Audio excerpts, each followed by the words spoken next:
The Galactic Council chamber stretched endlessly before them, its crystalline walls pulsing with ethereal light. Representatives from 47 species sat in tiered rows, their various forms creating a grotesque symphony of evolutionary diversity. At the center of it all stood two humans, Commander Liza Chen of the Earth Defense Force and Lieutenant James Rodriguez, former Navy SEAL turned diplomatic security. The tension in the chamber was palpable.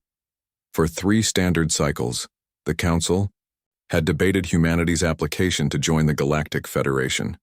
The humans were young, violent, and unpredictable, or so the majority believed.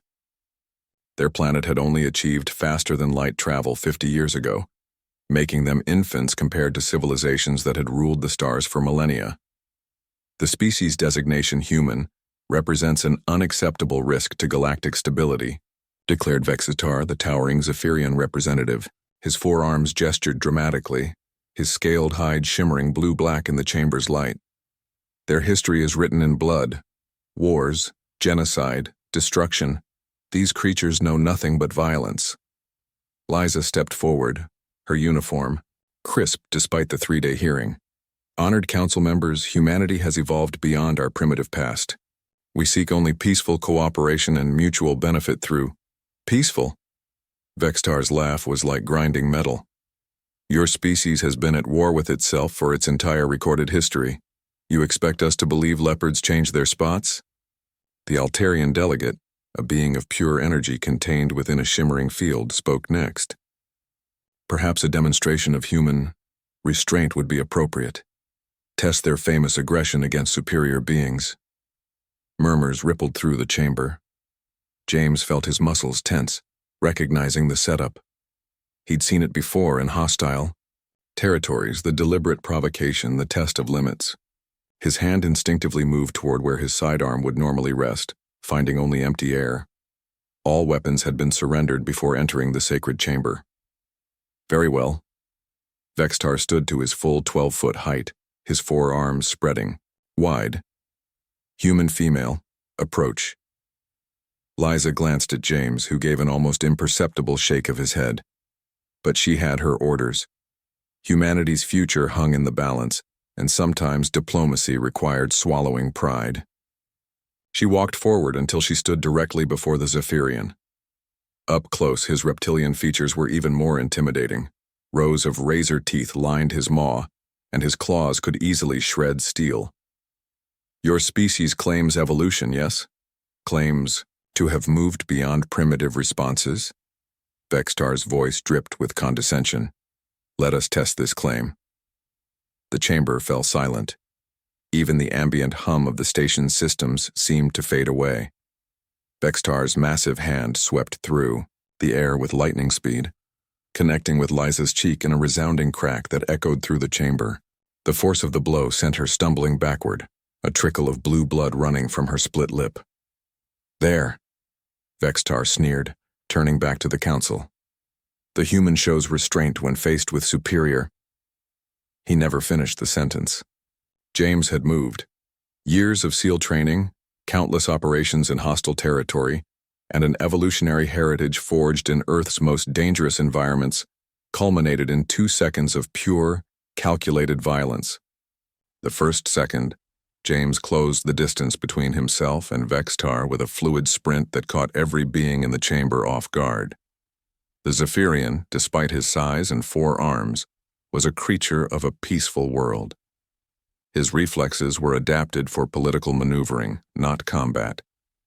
The second, James's right fist connected with the nerve cluster at the base of Vextar's elongated skull, a weak point he'd identified during the 3-day proceedings through careful observation. The punch carried not just the force of human muscle, but the precision of someone trained to kill efficiently and quietly. Vextar collapsed instantly, his massive frame hitting the crystalline floor with a thunderous crash that sent reverberations through the chamber. He didn't move again. Silence stretched for an eternal moment. 46 species stared at the unconscious Zephyrian, then at the human who stood over him with the calm demeanor of someone checking his watch. Article 7 of the Galactic Accords, James said conversationally, his voice carrying clearly in the stunned silence. Any being who strikes a diplomatic representative under the flag of truce forfeits protection under set accords. He straightened his jacket. I was merely enforcing galactic law. The Altarian delegate's energy field flickered rapidly, their equivalent of nervous laughter. The human knows our laws better than most council members. Furthermore, Liza added, dabbing at her lip while maintaining perfect composure, Lieutenant Rodriguez demonstrated remarkable restraint. On Earth, striking a female colleague would typically result in far more permanent consequences. The chamber erupted into chaos. Some delegates called for the human's immediate arrest, others demanded to know more about human legal knowledge, and still others were frantically researching Article 7 to confirm James's claim. Through it all, James stood motionless beside Vextar's prone form, his hands clasped behind his back in military rest position. He had made his point with surgical precision. Humans might be young, but they were neither weak nor ignorant. 3 hours later, the vote was called.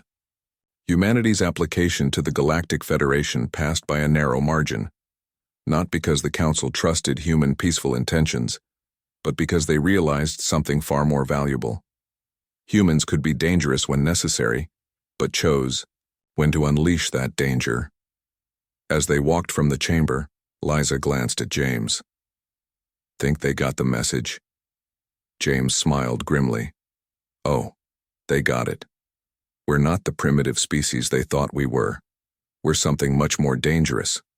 Primitives, who learned to think. Behind them, Vextar was finally beginning to stir, his consciousness returning along with a newfound respect for the deceptively fragile species from Sol 3. The humans had just taught the galaxy a valuable lesson. Evolution wasn't about becoming less dangerous. It was about becoming more selective about when to be dangerous. And in the cold vacuum of space, that selectivity was the most terrifying weapon of all.